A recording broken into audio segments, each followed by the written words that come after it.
Moving from the countryside to the big smoke. Migration from rural to urban areas is a well-beaten path, and soon 2/3 of us are going to live amongst the skyscrapers or in shanty towns, creating what are known as megacities. And with density comes demand, of course, so are megacities becoming a mega problem.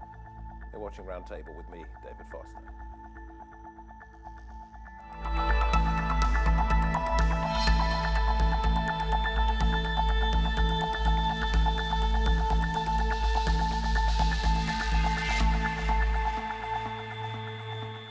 Where we live, our entire environment is becoming increasingly urban. Shanghai, Delhi, Sao Paulo, New York, to name but a few. Millions already live in the world's 31 megacities. And in the course of the next 10 years or so, 12 more will mushroom to over 10 million people, largely in developing countries. And managing urban sprawl will become one of the most important development challenges this century. Are we ready for the influx?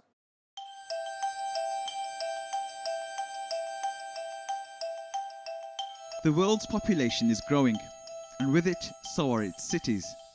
More and more people are living in urbanized areas, putting unprecedented strain on services.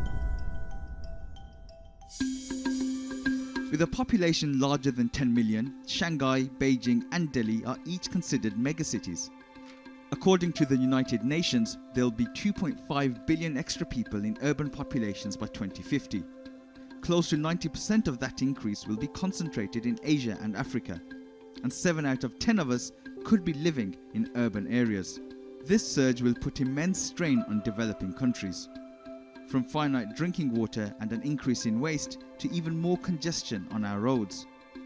In Bangladesh, Dhaka's infrastructure is already feeling the pressure of its 18 million inhabitants. Sewage fills the streets during the monsoon season. In Lagos, some of the poorest live in shanty towns that exist on the fringes. The population is already over 20 million. More and more people are leaving rural areas in search of better opportunities.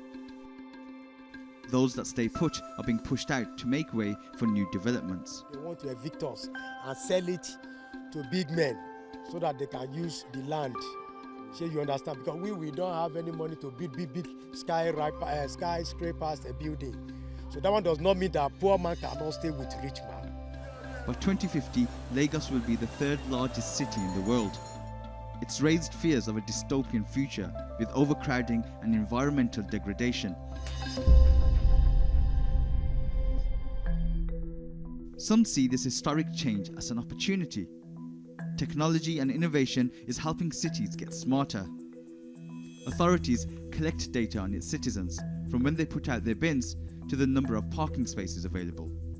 That information is then used to provide better services in the most efficient manner. Fearing the impact on the environment, others are addressing the issues now. We will act in the area of sustainable energy to develop renewables, and we will act also in the area of cities to facilitate sustainable energy planning, handling water, handling electric mobility, transportation, and we will act in the area of sustainable agriculture. One nation that's leading the way is Singapore, using technology to improve mobility, health, safety and productivity. Others like London are utilising underground areas to farm. But there's nothing that stands out that I would say is a major challenge apart from building a farm underneath London. Will the rapid urbanization of the world's population lead to innovation or disaster? As people live longer and the global population continues to grow, what are the implications for society? How will we deal with the growth of megacities? I am very pleased to say that all of our guests today are experts in the urban environment. Carolyn Steele is an architect and author of the book Hungry City. Simon Sylvester-Chaudhuri is co-founder of Smart Cities New York, and Hyun Shin is from the London School of Economics. Very good to have you all here. Since you wrote that book, which was what, almost 10 years ago, you'll tell us how much has changed, but what's the premise of it, Hungry City? The premise of it is that we are urban-centric, we think with an urban perspective, and we've always historically desired living in cities. But actually, there's a hitch, which is that you have to feed cities, and the food has to come from somewhere else. And the countryside, in a way, is almost like the hidden half of the urban deal, you know. And I think it's been undervalued and underthought of for a long time. And now, as the world gets predominantly urban, I mean, in 1800, for example, 3% of the global population lived in settlements of 5,000 people or more. Now, as you said in your introduction, there's 31 megacities, and we are going urban as a species.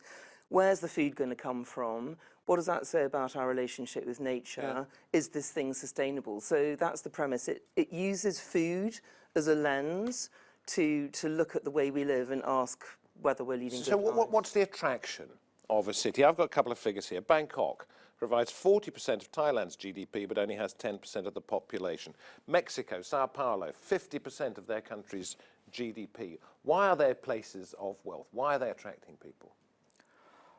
Well, I guess on the one hand, I mean, you can talk about the need of the government, businesses to maximize the output in a sense. So in terms of kind of concentrating resources in a given place to maximize the output, you need to select certain places which are thought to be having some competitiveness. And that kind of brings about greater interest in focusing and targeting certain cities like Bangkok and elsewhere in Hanoi, for example, in Vietnam, to attract these investment from the rest of the country nationally and also from elsewhere, from outside. And I think that kind of creates this huge concentration of wealth and resources to make that happen. And who wants to kick in here? Simon, you're very welcome to this point. That brings with it its own set of problems, doesn't it? Right, it brings its own set of problems. And I think to add to that, you know, there's also a more human element to it, which is hunger, but hunger for work. You know, cities are seen as the places you go to find jobs, and I think as things like automation increase around the world, people will be moving to cities in a different way. But there's also another human side of it, which is arts and culture. So, especially in places like New York and in London, young people are attracted to places where there are arts and culture, and they can go express themselves. One of the things I noted from the reporter piece we heard there was a lot of people are leaving rural areas in search of better opportunities. But they don't always find them, do they? I'd love to go back, actually, just a couple of hundred years to the Industrial Revolution, because I think, you know, we need to understand how this came about in the first place. The Industrial Revolution was an amazing leap forward technologically. It allowed us to, you know, increase the standards of living massively off the scale, but it required moving people off the land where they were primary producers into being cannon fodder for the factories, if you like. So they were actually forcibly moved. And I think what we're seeing now is a sort of, in China in particular, for example, is kind of the Industrial Revolution replaying, but a much greater scale. So if you invest in a factory, you need workers. So you need to commodify people and turn them into labor.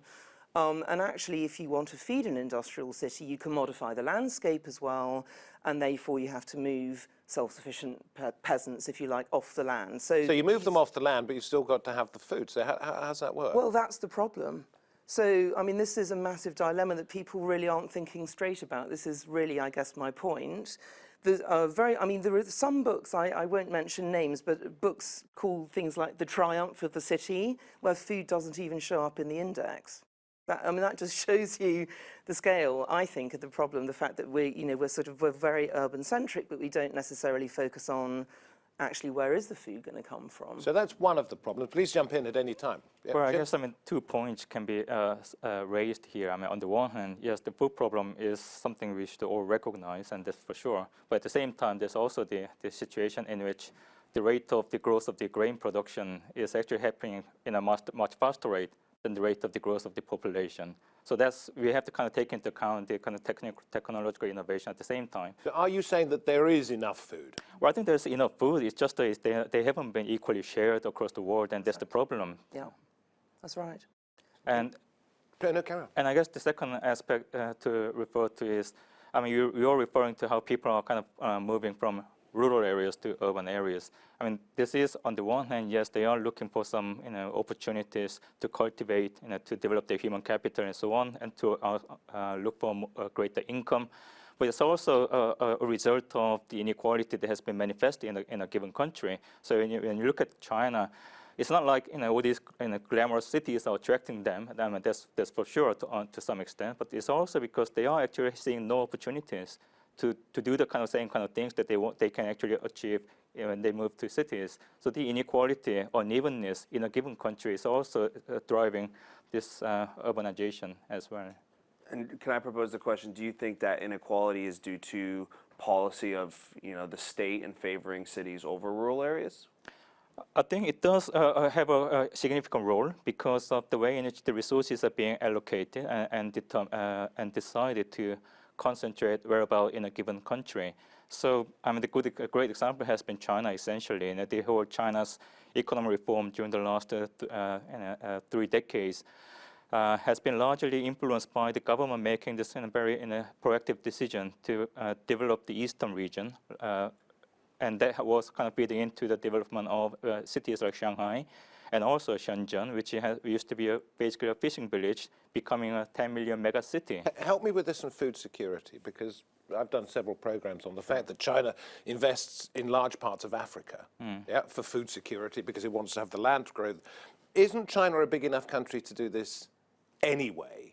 And therefore, is it because it's losing the population which are going to the big cities that it actually hasn't got the workforce? Well, China is a big country, for sure. It's a big country population-wise, territory-wise, but the area where the agriculture farmland can be found is quite limited.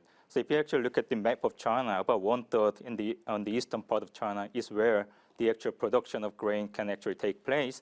This is also where the economic development has been very much concentrated, meaning that a lot of the farmland have been turning into land for construction. This so is China very has typical. I mean, I'd love to sort of just leap in again. Of course you I mean, can. if you found, again, going back in time, if you're going to find a city somewhere, you're going to found it somewhere you can feed it. So you found it in the most fertile places like river deltas and so on. So exactly as Hyun says, when the city starts to grow, you're actually building over the most fertile land. And this is a massive problem. It's going to pitch in. I mean, you're talking about smart cities. Right. Different ways of handling Yep. it. How would you go about not solving this problem? Because Sure. it's so multifaceted. But I mean, what input can you... So it is multifaceted, and while food is one of the big issues, there are also issues of mobility and transportation, security, healthcare, energy and buildings, to name a few. What we're finding around the world, there's a great book recently written by Bruce Katz that focuses on new localism. And it's something that I've seen around the world, which is different types of institutions organically starting to partner with each other. And those are academic institutions, those are nonprofit institutions, those are private sector companies, those are the cities themselves, those are the federal government or state themselves. And the efforts together to put together projects or do research, do collection of data and analysis is kind of the start of how we can start solving these problems, which is working together. Okay, and then once they've got all of this stuff together, they can work out a common approach. Are you seeing that happening other than just sort of them talking to each other? Are you seeing any end results? Yeah, absolutely. We're seeing collaborations on the data analysis side of things, of universities and cities working together. Here in the UK, you have a couple programs that are from the federal level called Digital Catapult or Future Cities Catapult, working on a lot of these things. But also on the innovation side, how can you have public, private, and academic partnerships that are actually helping the technologies and innovations turn into products and then actually be scaled and actually do deployments and pilots to see if they work. Then the step after that is, if it does work, if a solution does work, how do we scale it not just locally, but to different cities around the world? I was interested when you sort of said yes, when Jim was saying about there is enough grain in the world. Yes. That the problem is distributing We it. waste it and we don't distribute it properly. And the problem really, I would say, and I think what Simon just said is really interesting as well, is that we have commodified the production of food. I mean, actually, it was the coming of the railways that allowed cities to expand because they were no longer limited by geography. And at the same time, if you think of somewhere like the American Midwest, which used to be grassland, that goes over to grain production, you suddenly have a grain glut, grain is commodified, that's when you get the Chicago meat production, so cheap meat for the first time, which is an ecological disaster because we shouldn't be feeding grain to cows, but also, futures exchanges where, food is traded globally as a commodity.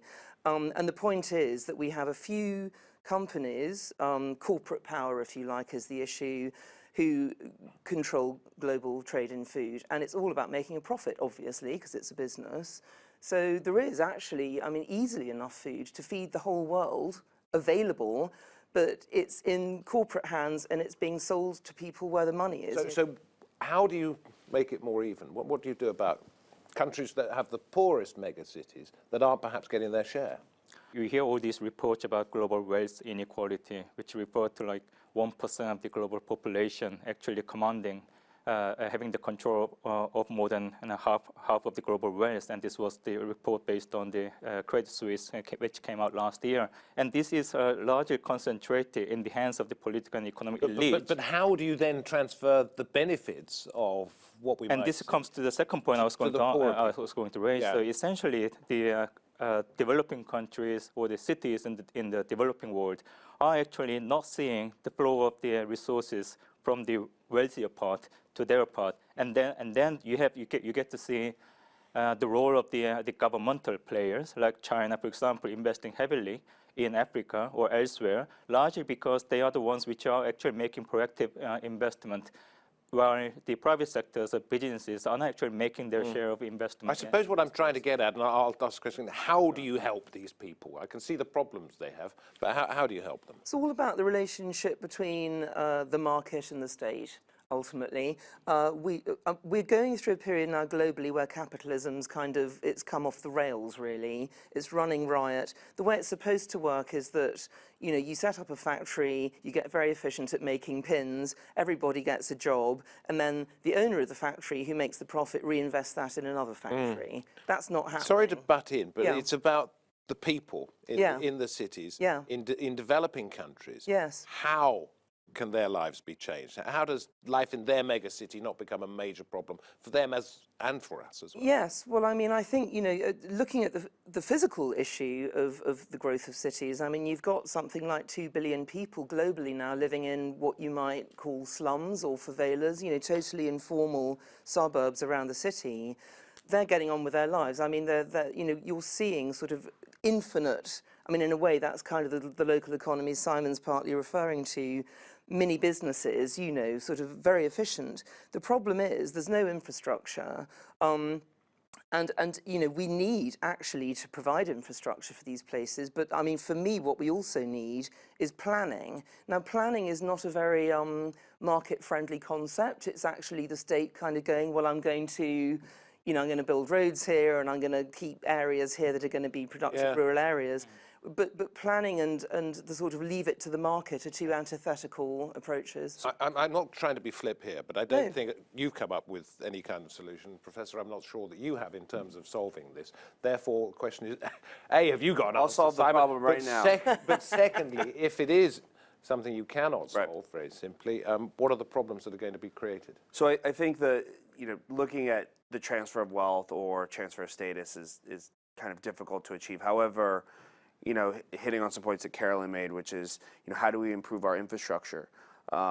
Whether it's infrastructure around housing and affordable housing in places, whether it's infrastructure as simple as roads, giving people more access, is definitely one of the areas in places like India that needs to improve.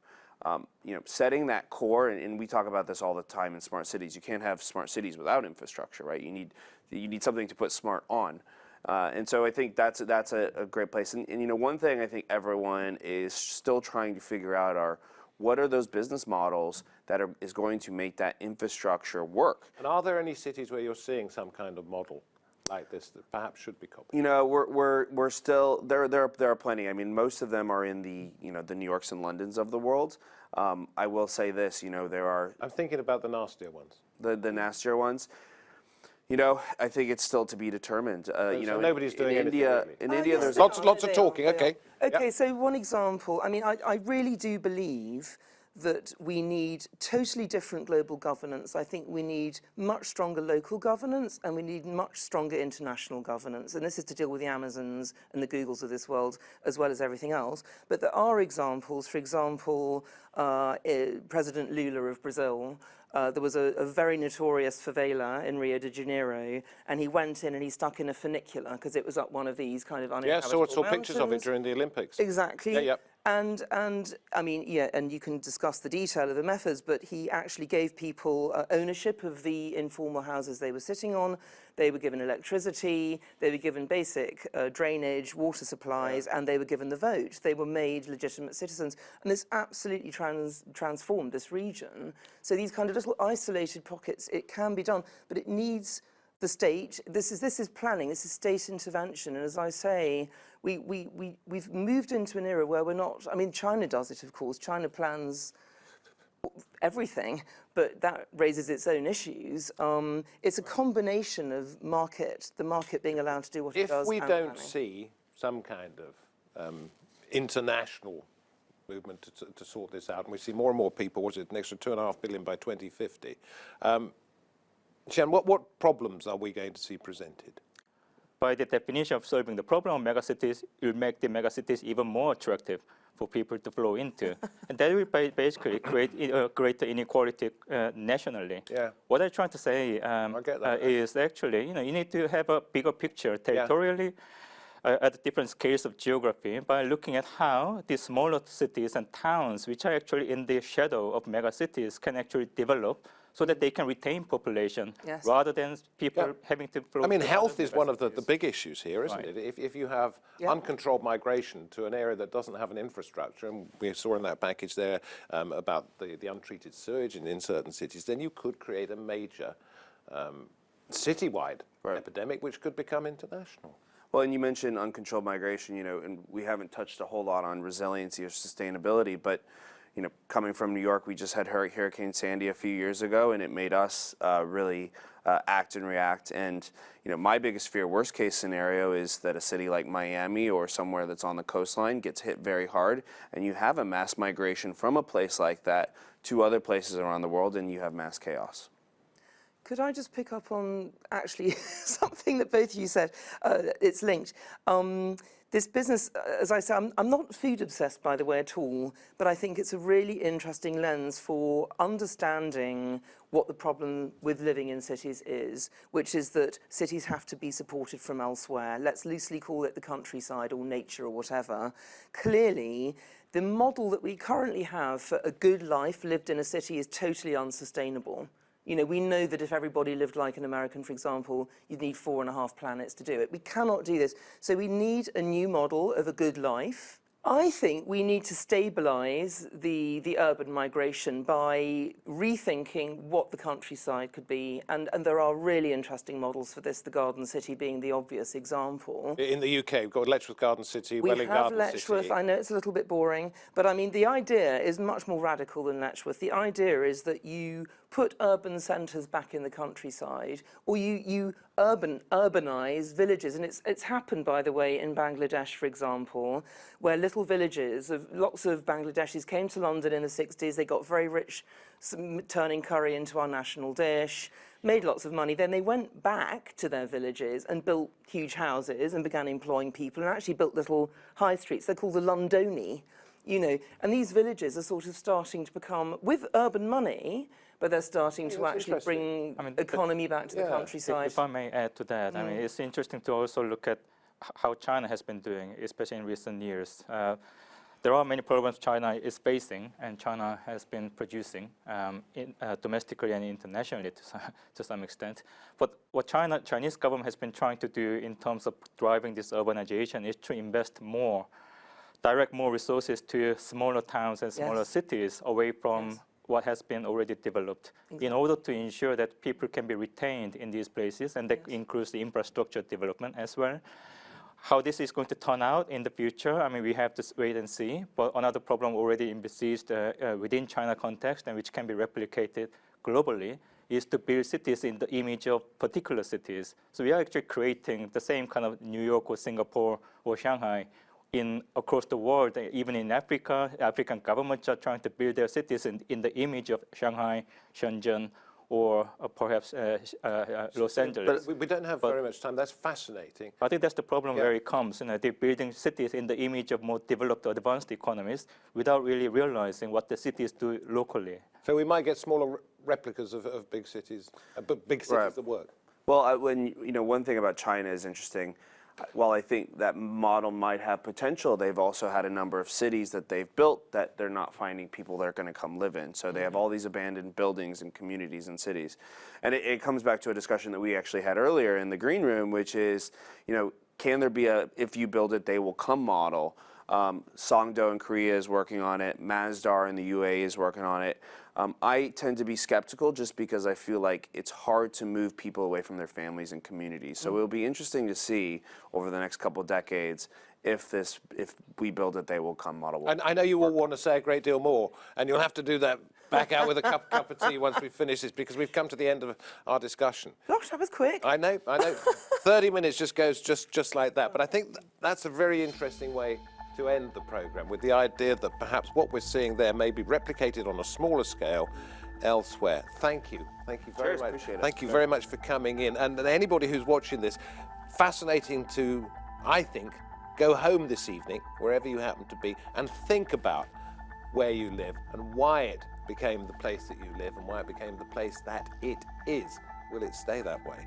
I'm David Foster. Thank you for watching. Thank you for coming in. This has been Roundtable, and we hope to have your company on another occasion. Bye-bye.